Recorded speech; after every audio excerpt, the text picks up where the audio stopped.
Excellent. My name is Clodagh, and I'm the lead for the North West London Health and Social Care Skills Academy. And we also have Anne here as well. Anne, would you like to say hello? Hiya, I'm Anne McLaughlin. So I'm the Head of Business Development at Dynamic Training. Thank you so much, Anne, and welcome to this webinar. We'll just give it another minute or so, just in case people are joining. But in case you are not aware of how to how to ask questions on a webinar like this, there is a Q&A button that you can actually press to ask away any questions that you might actually have. So you can click on that and then we'll address them as we go as well. We've got various points in which we can do that. We can do them at the end, or if there's something relevant, we can definitely go to it then. So for those joining, it's lovely to have you here and celebrate Care Leavers Month with us.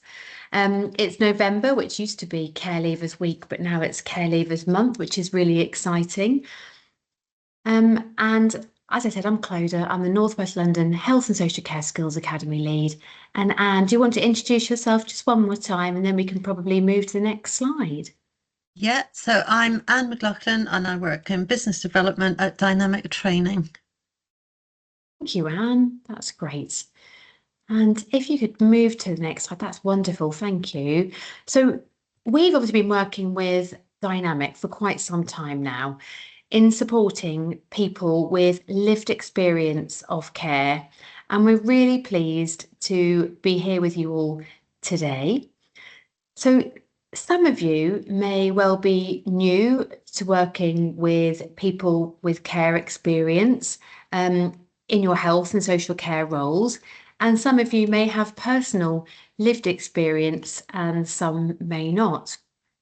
And we've partnered together with Dynamic to create a series of 3 sessions over the celebratory month of November.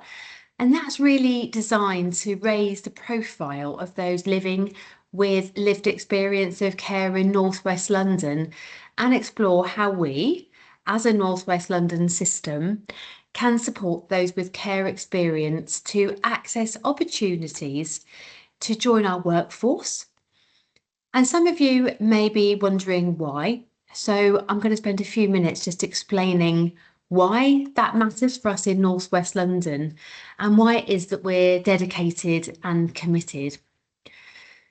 So the NHS long-term workforce plan sets out plans which enable us to reform how we train and how we work in the future. And then it's recognised that some of our recruitment practices do need to change to be flexible and meet the needs of our local community, which may include people with lived experience of care.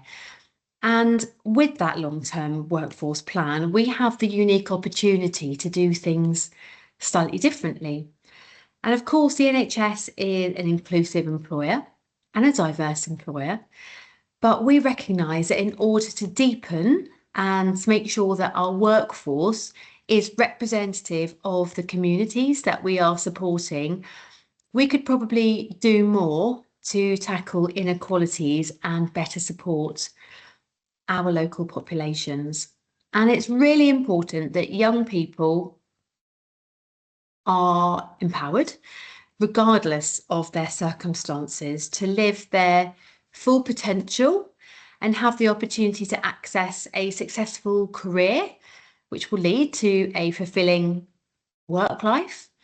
And through this programme, the NHS plays a pivotal role in making this reality as an anchor institution. So the North West London Health and Social Care Academy is really proud that actually since 2023, we were one of the first ICB trailblazers in delivering that Care Leaver Covenant when Amanda Pritchard signed that back in 2023. And we've achieved quite a lot so far, supporting over 60 people into various different employment or education programs, including those with dynamic training. We've also supported people into employment and into volunteering, because we appreciate not everyone may be ready to take their first steps into employment. So we've done that through a variety of ways that you can see on the right-hand side there, but really working in partnership with our local NHS organisations and our care organisations as well. We've been proud to work with our local communities and try and address and remove those barriers through some of our operational programmes like the Talent and Recruitment Hub. Obviously, I mentioned Dynamic with regards to supporting people into education and training, and we've done some bespoke programmes with Dynamic, which have really been tailored to suit the needs of those with lived experience of care and support them in and onwards with that journey. And we do some interventions as well in the academy in terms of getting people ready with careers conversations, interview workshops, personal statement preparation, and also trying to harness technology where we can. So utilising podcasts and some of our AI technology, our interview technology along the way as well. So really thank you for all coming here today and for taking the time to be here through the remaining session as we celebrate and support our local communities. And just by here, you're demonstrating the commitment, which is really powerful. And we want employers to feel empowered and confident, and which is the aim of the webinar. So if you are already an NHS employee, you know that there have been some exciting updates on ESR. You can actually, we want to understand and recognise people who have lived experience of care within our services. And ESR have now included or celebrating an update which they've added in November, which we can actually record if staff members do have lived experience of care. So this is currently live on ESR and it's accessible.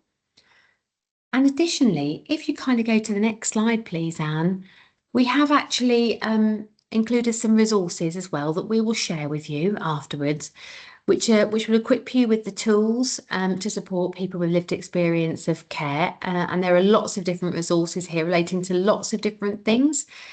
So we will share those with you at the end. But really, with no further ado, I'm going to hand over to Anne now, who's going to take over from me and talk to you a little bit more about people with lived experience of care. Thank you, Anne. Thanks, Clodagh. Yeah, I'm just going to talk to you and give you information, basically. It's a lot of information, and as Clodagh said, you've already got resources that you can refer to, but it's just to give you, as managers or employers, some information about how you might expect to help people. So first of all, who is considered a care leaver?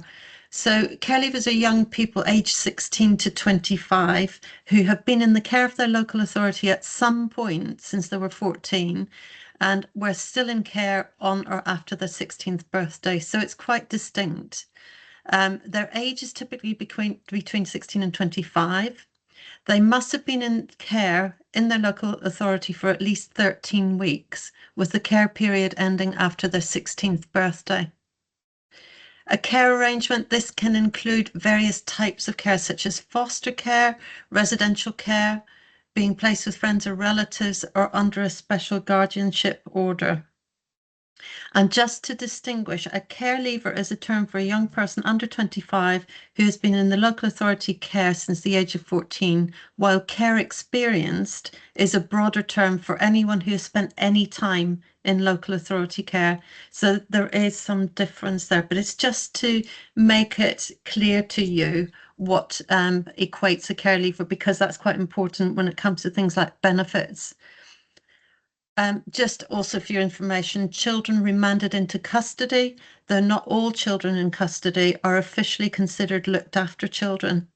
A substantial proportion of those children have previous experience of being in care. So just to go through some myths, because they are myths. Everyone, like any young person, everyone's different. But there are a lot of myths out there about care leavers. And one of the biggest ones that create a big barrier to employment, for example, are that care leavers are troubled or problematic. They've been in prison, they're damaged. In reality, children enter care for many reasons. Could be neglect, it could be parental substance misuse, mental health difficulties, or just parents not being able to cope. So they often experience trauma and disruption, and it's through absolutely no fault of their own. And what they're looking for is love, stability, some sort of supported environment, but definitely we need to lose the harmful stereotypes that surround them. Care leavers are expected to manage on their own when they turn 18.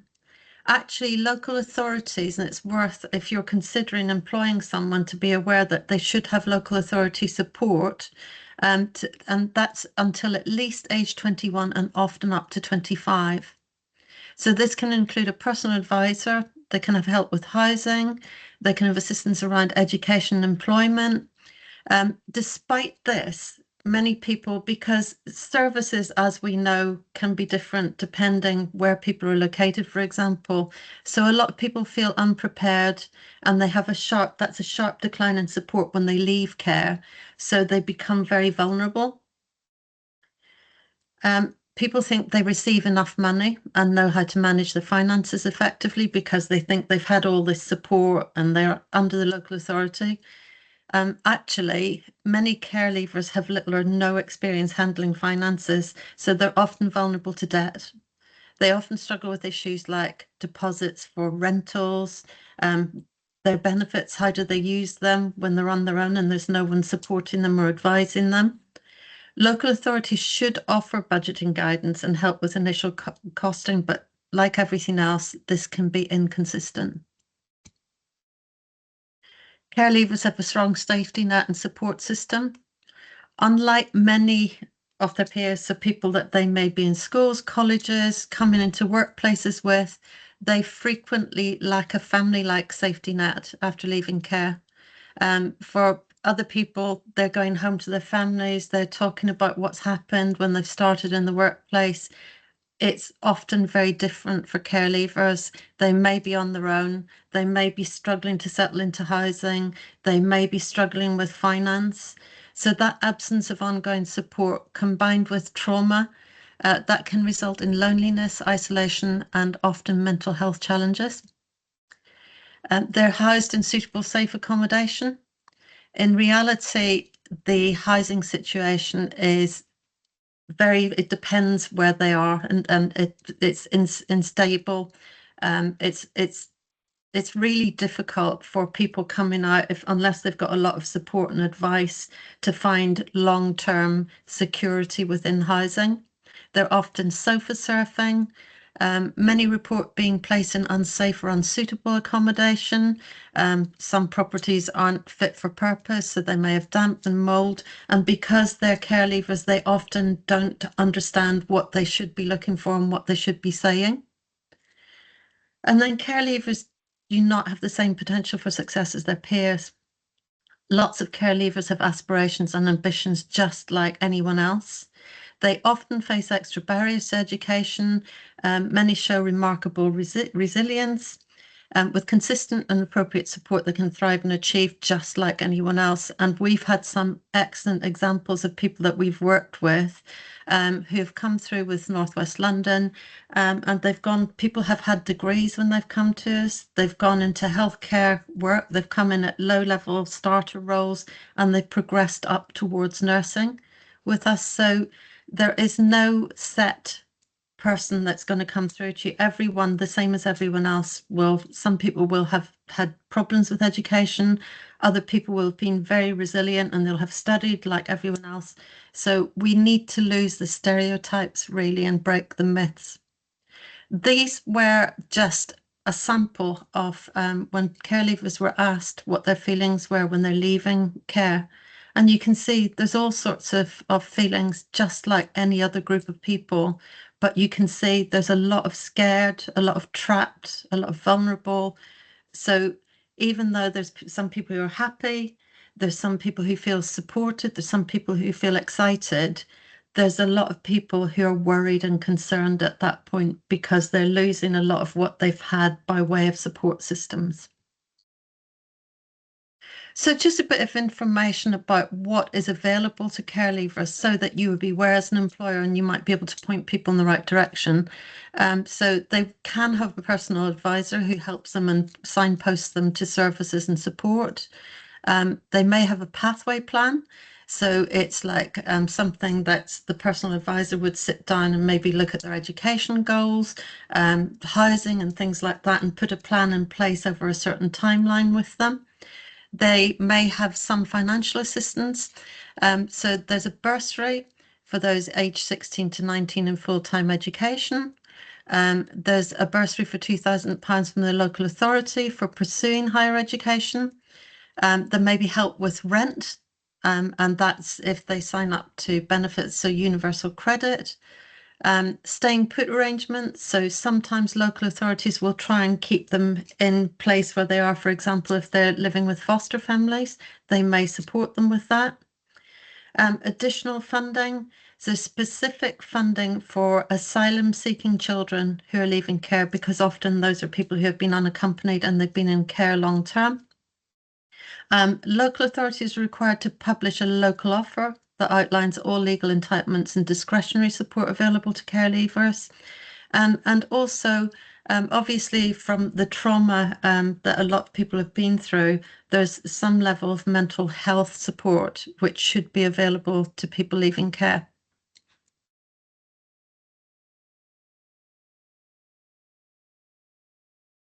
So, talking about employment, these are some of the common barriers to employment.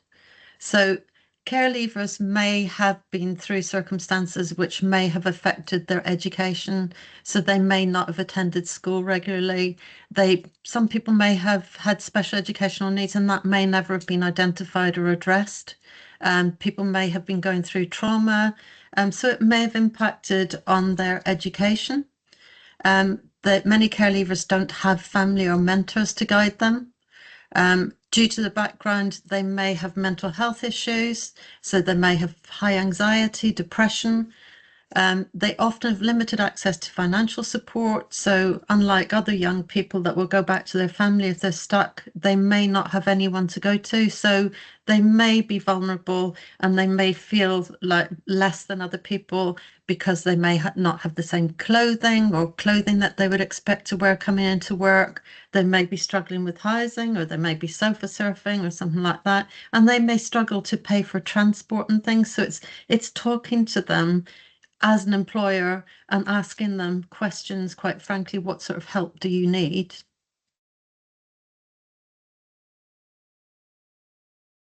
So things that you can do to help when you're creating job opportunities for care leavers, think about equality, think about accessibility for care leavers. So make sure that job descriptions don't require qualifications that aren't essential for the role. Maybe advertise positions that value transferable skills. Excuse me, such as communication, problem solving, resilience. Workplace placements and apprenticeships. Apprenticeships are helpful because there's a bursary for people who study or do an apprenticeship, and that can be up to £3,000. That can help people with, for example, if they're going into housing, maybe furniture or something like that. Partnering with companies, manufacturers and charities. So looking around to see if any organisations support care leavers. And I'm aware recently that B&Q, for example, have provided support and amounts of money to help care leavers with their first housing needs. So around furniture and things like that. So it's good to know what's available and signpost people. Focus on potential and willingness and no unnecessary qualification requirements and providing entry-level opportunities for people. Just hearing people, listening to people coming through and thinking about the job role that you've got and how that could fit for them. Support during recruitment. So again, avoiding over complex application forms. That can be intimidating. Giving constructive feedback after interviews, no matter how frank it is, telling people, giving them the information frankly so that they can use that next time. Offering employment support, so interview skills, CV writing skills, offering things like work experience and then maybe some sort of wraparound when people are coming in to give them a better opportunity to get a role. And avoiding using traditional methods of interviews. So you can say to them before they come in, we don't expect you to be dressed up. You can be semi-casual. You can bring your personal advisor with you. It's making it accessible to them, that interview, if you can. Again, if you're onboarding and taking people into jobs, thinking about induction programs for them.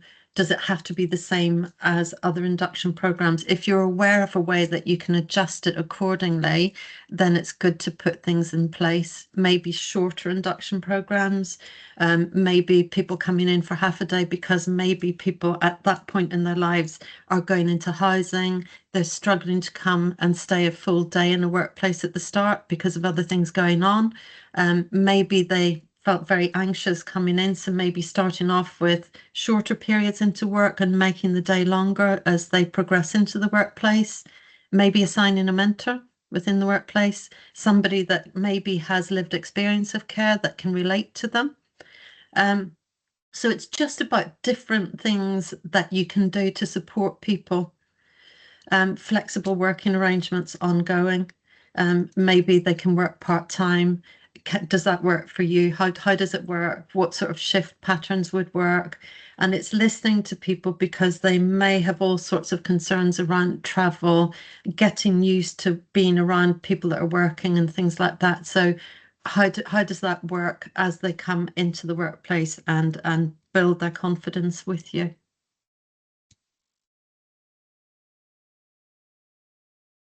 So then whenever you have people at work, making sure with care leavers that you're picking up and offering ongoing opportunities to them. Again, apprenticeships of a bursary, for example, if they're going up into higher education, helping them with applying for filling in forms and things like that, advising them, just like any other members of staff, but they may need a little bit more wraparound support. Again, flexible working hours, talking to them about any financial barriers they might have. So just offering support or signposting to support that's available, anything to do with travel. There are organisations that support with work clothing or equipment. So it's just being aware and asking questions. Or we've given a list of organisations on at the beginning of the presentation that you can have a look at to see who you could signpost them to. And student care leavers, so if you've got anyone who does want to progress up and they've come in and they've been working for a while and they've already got qualifications and makes them eligible to go to university, for example, there are some dispensations for student care leavers where they only have to apply for student finance at the outset, so they don't have to repeat that year after year. And you can help with maybe approaching social workers or the local authority to help to get the information and documentation that they might need to fill in forms.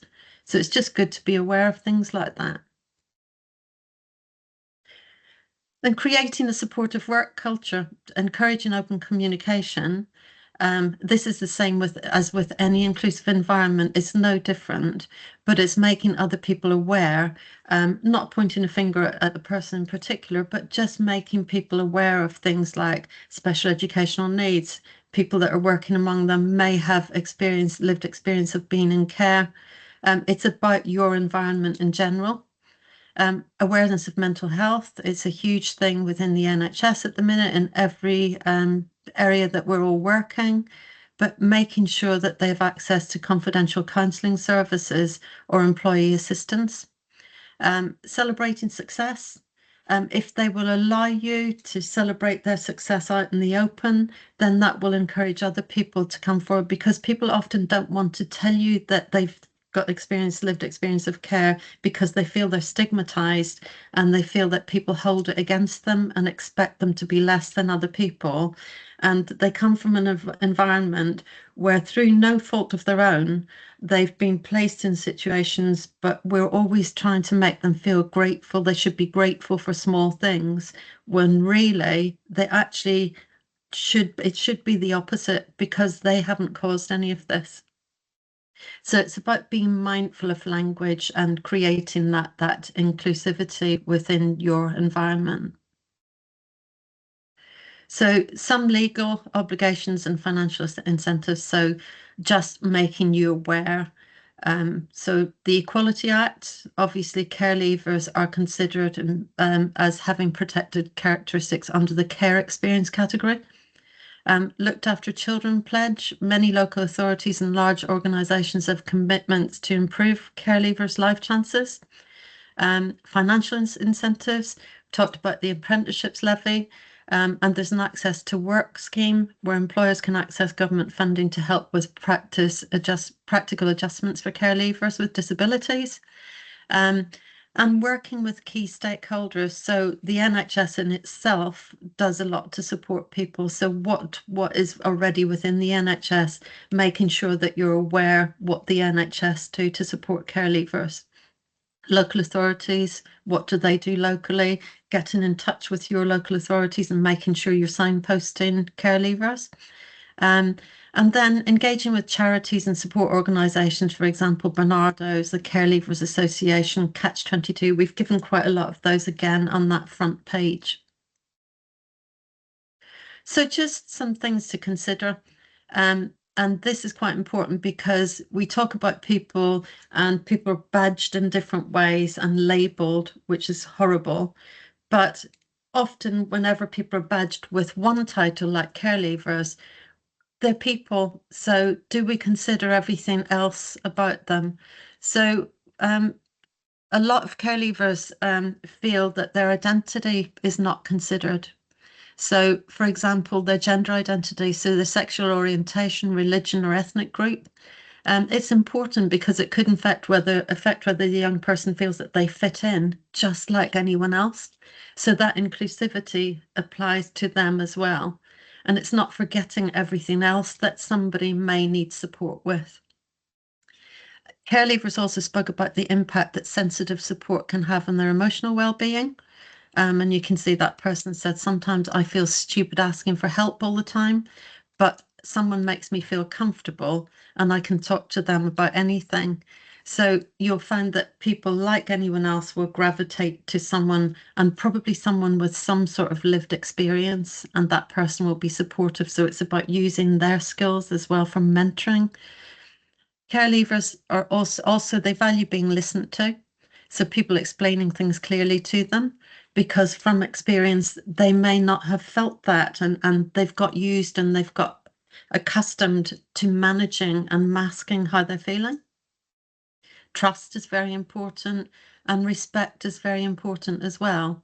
It's once you acknowledge a person and acknowledge the trauma and acknowledge the difficulties, then that person feels different. And if you begin to respect that, then they respect you back again.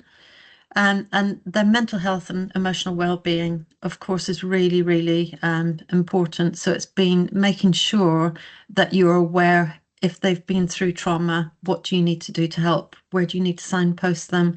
Are there any signs that they're struggling and that they need help? If they're off work, what do you need to do? Do you know what your safeguarding responsibilities are as a manager or an employer working with staff or vulnerable people as well? That's really important.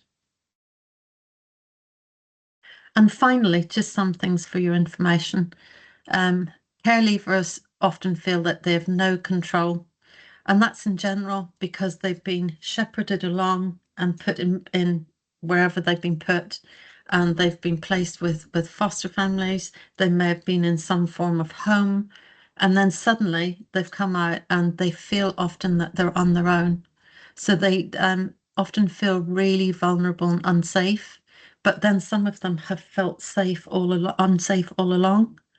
So it's recognizing and being a support for them and just listening and hearing what position they're in. Some people weren't aware of bills and things like that. What do they have to pay? What are they responsible for?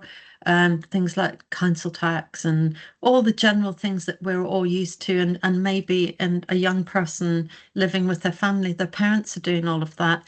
But this young person has to figure it out for themselves as well. So they have to be doing all of these things. So it's just asking questions and saying, Are you okay with that? Do you need any support? Do you need to talk to anyone about it? How are you managing?